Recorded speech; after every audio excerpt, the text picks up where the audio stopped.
एक लड़का शहर में घूमता है और सोचता है। वह मन ही मन कहता है, प्यारे मम्मी पापा की। सिग्नल हरा हो गया और वह पैदल यात्री क्रॉसिंग पर चल पड़ा और सोचता रहा कि उसे सामान्य जीवन जिए हुए पूरा 1 साल हो गया है। अचानक उसकी नजर अपने दाहिनी ओर किसी चीज पर पड़ी। एक ट्रक सीधे उसकी ओर आ रहा था।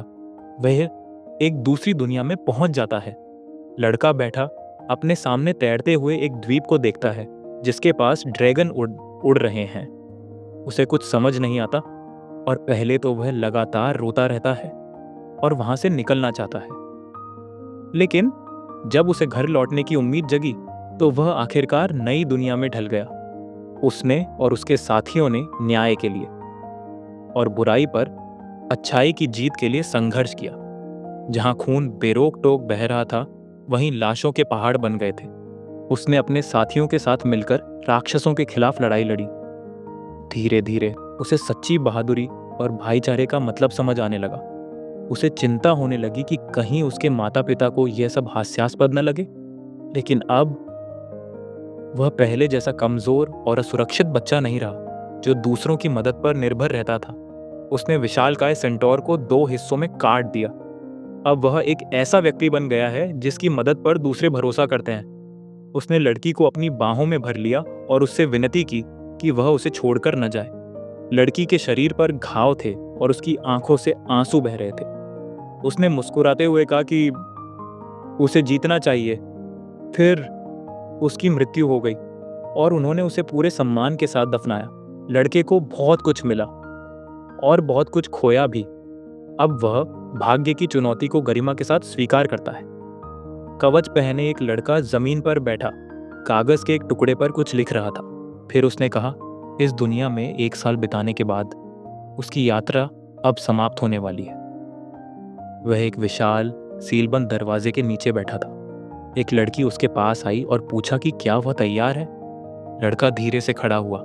फिर उसने वह कागज का टुकड़ा एक तरफ रख दिया जिस पर वह लिख रहा था। उसने सोचा कि शायद इस तरह की गुजारिश करना बेकार होगा क्योंकि यह गुजारिश पाने वाले तक पहुंचेगी ही नहीं। लेकिन फिर भी उनसे उसके लिए प्रार्थना करने को कहा गया। लड़के ने दरवाज़ा थोड़ा सा खोला। फिर वह मुड़ा और मुस्कुराया। उसने प्रार्थना की कि वह अपने अंदर के राक्षसों पर विजय प्राप्त करे और घर लौट सके। उसके साथी उसके साथ खड़े थे और उसकी जीत पर विश्वास करते थे। लड़के ने आगे कहा कि उन्हें ईश्वर से प्रार्थना करनी चाहिए कि यह सब समाप्त हो जाए और बस एक धुंधली याद बनकर रह जाए। उसने द्वार पूरी तरह खोल दिया और सोचने लगा कि उसके साथी उसका इंतजार कर रहे हैं और उसके लौटने पर वे एक दूसरे से मिलेंगे। जंग अपने परिवार और प्रेम से भरे बीते जीवन को याद कर रहा था। वहीं किम सैम इंसू एक बहुभुजीय विशालकाय दानव के सामने खड़ा था। उसके हाथों में कई सारी सुइयां थीं जिन पर और भी सुइयां चुभी हुई थीं और उसका रूप रंग बेहद भयावह था। सीन बदलता है। घंटी जोर से बजी। कस्बे के लोग हीरो के लिए जयकारे लगाने लगे। अंततः राक्षस पराजित हो गया और उनकी दुनिया बच गई। किम एक रथ में सवार था और उसके साथ सुरक्षाकर्मी थे। किम और उसके साथी महल में प्रवेश कर गए। हर तरफ मधुर संगीत बज रहा था और रसोइये एक शानदार व्यंजन तैयार कर रहे थे। उसके दोस्तों में से एक दाढ़ी वाले बौने ने चिल्लाकर कहा कि यह शाही शराब है, बस कुछ मिलावट है। किम चुपचाप बैठा बिना कुछ सोचे समझे अपनी ड्रिंक को देखता रहा। पुजारिन के वस्त्र पहने लड़की ने कहा कि किम आखिरकार कल घर लौट आएगा। किम ने शीशे में अपना प्रतिबिंब देखा और फिर कहा कि यह दिन सचमुच आ गया है। यहाँ आकर उसे सफलता की उम्मीद नहीं थी। लड़की ने उससे कहा कि अब तो वह पछताने में ही व्यस्त है। उसने किम को गले लगाया और कहा कि उसने बहुत अच्छा काम किया है। उसने शानदार काम किया है। किम ने कहा कि वह अपने परिवार और दोस्तों से मिलने के लिए बहुत उत्सुक है और फिर फूट फूट कर रोने लगा। लड़की ने उसे गले लगाया और चिंता न करने को कहा। उसके सामने बैठी परी ने कहा कि पुजारिन को शायद कोई और सुंदर मिल गया होगा। बौने ने हंसते हुए कहा कि वह जानता था कि उन दोनों के बीच कुछ तो है। किम और पुजारिन शर्मा गईं और एक दूसरे से मुंह फेर लिया और उनके साथी जोर से हंस पड़े। भूरे बालों और बाहों पर पट्टियां बांधे एक हट्टे कट्टे आदमी ने किम से पूछा कि क्या वह यहीं रुकना चाहती है। छोटी परी ने उसे सहारा दिया और उससे पूछा कि क्या उसे वापस जाना चाहिए। पुजारिन ने जवाब दिया कि वे जानती हैं कि किम को अपनी दुनिया की याद आ रही है और शायद वे ऐसे शब्दों से उसे नाराज करने से डरती हैं। पूरी टीम यह सुनकर स्तब्ध रह गई और फिर बाहों पर पट्टी बांधे हुए व्यक्ति ने कहा कि किम बस ऊब गया था। परी ने कहा कि वे बस किम को जाने नहीं देना चाहती। पुजारिन पास आई और किम का हाथ थाम लिया। फिर उसने उनसे किम के उज्जवल भविष्य के लिए प्रार्थना करने को कहा। उन्होंने आगे कहा कि उनके सभी गुणों और उपलब्धियों के फलस्वरूप उन्हें पूर्ण सौभाग्य और समृद्धि, एक सुखी जीवन प्राप्त होना चाहिए। सबने खुशी खुशी गिलास उठाए और पुजारिन के सम्मान में टोस्ट किया। 3 सप्ताह बाद सियोल कैंगसेओ-गुजिला किम पैदल यात्री क्रॉसिंग के बीच में खड़ा था। उसने ऊपर किसी चीज को घूरा और फिर उसे एहसास हुआ कि पुजारिन को बहुत बड़ी गलतफहमी थी। उसकी आंखों में आंसू भर आए और उसने कहा कि वह शायद दुनिया को बचा सकता था, लेकिन खुद को नहीं बचा सका। जब वह घर लौटा तो अपार्टमेंट के नए मालिक ने उसका स्वागत किया। उसके 8 महीने के गायब रहने के दौरान सब कुछ बदल गया था। उसकी माँ ने उसके लापता होने की ओर लोगों का ध्यान आकर्षित करने के लिए पर्चे बांटे और इसी दौरान एक दिन वह कार की चपेट में आ गई। अपराधी कभी नहीं पकड़ा गया। पिता इस क्षति को सहन नहीं कर सके और परिवार की रक्षा न कर पाने के लिए खुद को दोषी ठहराते हुए आत्महत्या कर ली। यहाँ तक कि अपने सुसाइड नोट में भी उन्होंने ये अनुरोध किया कि उनकी गुमशुदगी की सूचना उन सभी स्रोतों पर प्रकाशित की जाए जो उनकी आत्महत्या से संबंधित खबरें देते हैं। किम अपने माता पिता की अस्थियों के सामने खड़ा था। उसके गले में एक गांठ सी आ गई थी और वह कुछ बोल नहीं पा रहा था। फिर वह रोने लगा। पुलिस ने निष्कर्ष निकाला कि किम घर से भाग गया है। उसके शिक्षक ने उस पर चिल्लाते हुए कहा कि किम ने कई महीनों की अनुपस्थिति के बाद दोबारा दाखिला मांगने की हिम्मत कैसे की। अगर वह अपने माता पिता को मनाना चाहता है तो उसे कॉलेज की परीक्षाओं के लिए पढ़ाई करने दो। इसलिए उसे स्कूल से निकाल दिया गया। शिक्षक ने उसे डांटते हुए कहा कि वह खुद को संभाले और एक सभ्य इंसान की तरह जिए। किम अब अपने दोस्तों से बात नहीं कर पा रहा था। उसका एक दोस्त उसके पास आया और बोला कि उसकी माँ ने उसे उससे बात न करने के लिए कहा है और वे दोनों जल्द ही स्नातक होने वाले हैं, इसीलिए वह अभी भी अपने अंतिम वर्ष में है। उसके दोस्त ने मुझसे उसे समझने की गुजारिश की। किम की मदद करने वाला कोई नहीं था। उसके चाचा ने उसके गाल पर थप्पड़ मारा और फिर उसे लात मारना शुरू कर दिया, चिल्लाते हुए कहा कि किम ने उसके भाई को बर्बाद कर दिया है। किम एक कृतघ्न युवक बन गया जिसने अपने माता पिता को बर्बाद कर दिया। उसका चाचा चिल्लाए कि वह आदमी नहीं कहला सकता क्योंकि वह इतने समय से यहीं घूम रहा था। किम थका हुआ जमीन पर पड़ा था और उसके चाचा चिल्लाते रहे कि उसने अपने ही माता पिता को मार डाला है। चाचा की पत्नी ने कहा कि अगर किम नहीं चाहता कि ऐसी स्थिति दोबारा हो तो उसे वापस नहीं आना चाहिए। इतना काफी नहीं था कि उसके कारण उनका परिवार बिखर जाए। किम पार्क की बेंच पर लेटा हुआ था। वे एक साधारण परिवार थे, इसलिए उनके पास कोई बड़ी बचत नहीं थी। किम ने अपनी जेबें टटोली और कुछ पैसे निकाले। फिर उसने सोचा कि उस पल से उसके पास न पैसा है, न परिवार, न शिक्षा और समाज में भी उसका कोई स्थान नहीं है। उसका वीर व्यक्तित्व चकनाचूर हो गया। किम की आंखों से आंसू बह रहे थे और उसने कहा, क्या यह सचमुच एक भयानक दुस्वप्न है? उसने दुनिया को बचाया, कई लोगों की जान बचाई, सीखी थी और घर लौटने की पूरी कोशिश की। आखिर वो बिल्कुल अकेला कैसे रह गया? सड़क पार करते समय एक हट्टे कट्टे आदमी ने उसे धक्का दे दिया। उस हट्टे कट्टे आदमी ने किम को घूरते हुए कहा कि जैसे वो एकदम रुक गया हो। फिर उस हट्टे कट्टे आदमी ने उंगलियों से मछली का आकार बनाया और कहा कि इस कमीने की खैर नहीं। उसके बगल में खड़ी एक लड़की जोर जोर से हंस रही थी। फिर उसने कहा कि वह मोटा आदमी निकम्मा है और उसे छोड़ देने को कहा क्योंकि वह तो पहले से ही हारा हुआ है और उसके पास जाने के लिए कोई जगह नहीं है। उस मोटे आदमी ने अपनी प्रेमिका को गले लगाया और कहा कि यह तो पक्का है, लड़के को सोचने दो कि वह भाग्यशाली था, वह उसे जाने देगा क्योंकि उसने उसकी प्रेमिका को हंसाया। किम ने उनकी ओर मुड़कर पूछा कि क्या उन्हें हंसी आ रही है? उस बड़े आदमी ने किम को घूरकर देखा और फिर पूछा कि उसने क्या कहा था। किम ने जवाब दिया, अगर इसलिए नहीं कि उनकी जान एक हीरो ने बचाई है तो फिर उन्हें इतनी हंसी क्यों आ रही है? उस बड़े आदमी ने चिल्लाकर कहा कि वह बकवास कर रहा है। अब किम को समझ आ गया था कि वह क्या चाहता है, क्या चाहता है। उसकी आंखों से आंसू बह रहे थे और उसने सबको कह दिया कि वे भुगतें। उस हट्टे कट्टे आदमी ने किम के बाल पकड़कर उससे पूछा कि वह लड़का क्या बड़बड़ा रहा है। किम ने हाथ नीचे करके कहा कि वह दुरिन की तलवार बुला रहा है। उस विशालकाय व्यक्ति को कुछ समझ नहीं आया और लड़की हंसते हुए बोली कि वह मानसिक रूप से मंदबुद्धि है। देखो कैसे उसने अपनी भूमिका को अच्छे से निभाना सीख लिया है। आसमान से एक विशाल तलवार नीचे गिरी जिसने उस विशालकाय व्यक्ति को पल भर में चूर चूर कर दिया।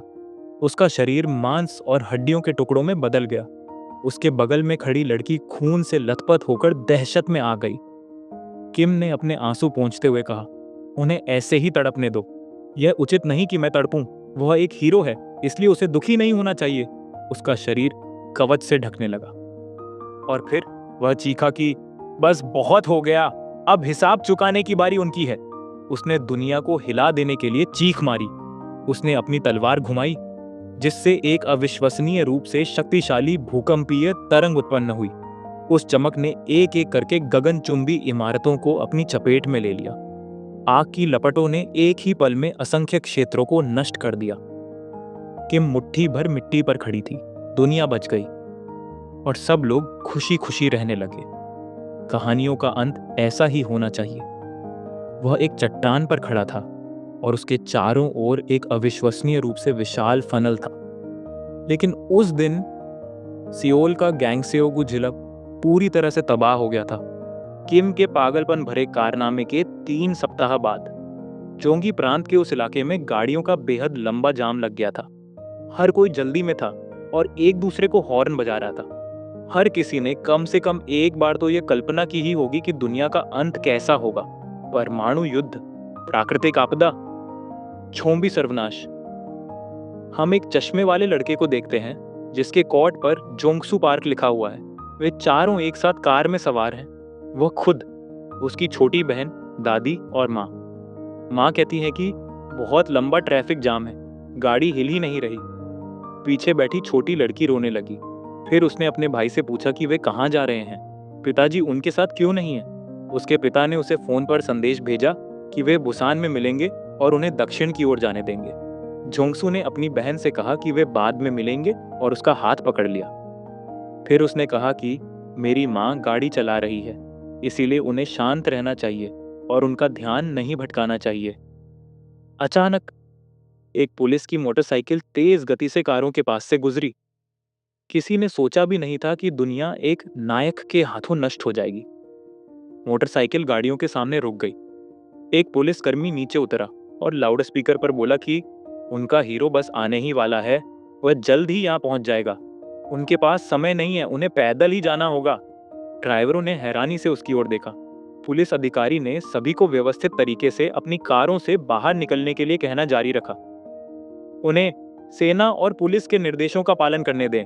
जोंगसू की मां ने उसे डुबिन का ध्यान रखने के लिए कहा है। अगर वे अलग हो गए तो एक दूसरे को ढूंढ नहीं पाएंगे।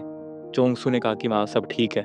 पुलिसकर्मी माइक्रोफोन पर चिल्लाते रहे कि हीरो आ रहा है। अचानक कहीं से उड़ता हुआ एक टैंक आया और पुलिसकर्मी को पिचका दिया। सभी निवासी दहशत भरी निगाहों से यह सब देख रहे थे और चिल्ला रहे थे, क्या ये सब ढह गया? इस हीरो की वजह से दुनिया नरक में जा रही है। लोग घबराकर इधर उधर भागने लगे, उम्मीद कर रहे थे कि वे बच जाएंगे। जोंगसू और उसकी बहन भी आगे भाग रहे थे और उसकी माँ उनकी दादी के साथ चल रही थी। डुबिन ने अपने भाई को रुकने के लिए चिल्लाकर कहा। जोंगसू ने अपनी छोटी बहन को बाहों में भर लिया और उसे कसकर पकड़ने को कहा, नहीं तो उसे चोट लग जाएगी। लोग डर के मारे आगे भागे, कहीं हीरो उन्हें पकड़ न ले।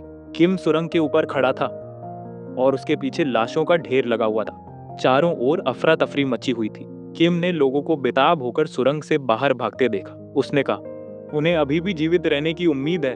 वे तो सरासर घिनौने हैं। सबको लगता है कि कोई भी मर जाए, पर वो नहीं। घिनौना प्राणी। किम उछल पड़ा और चिल्लाते हुए बोला कि वह उन सबको खत्म कर देगा। जोंगसू अपनी बहन के साथ भागता रहा। अचानक एक मोटे आदमी ने उसे धक्का दिया और चिल्लाते हुए कहा कि रास्ते से हट जाओ। उसकी बहन डुबिन ने जोर से धक्का लगने के कारण खरगोश को गिरा दिया। खरगोश जमीन पर गिरा और कार के नीचे लुढ़क गया। डुबिन सदमे से पीछे मुड़कर देखती रही। उसने अपने भाई की गर्दन पर थप्पड़ मारा और उसे रुकने के लिए चिल्लाई।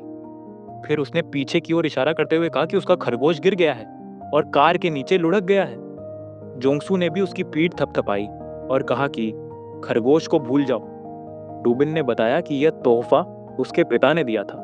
जोंगसू ने याद करते हुए बताया, उन्हें याद है कि नौसेना में कार्यरत उनके पिता ने उसे यह खरगोश उपहार में दिया था और उसके छठे जन्मदिन पर बधाई दी थी।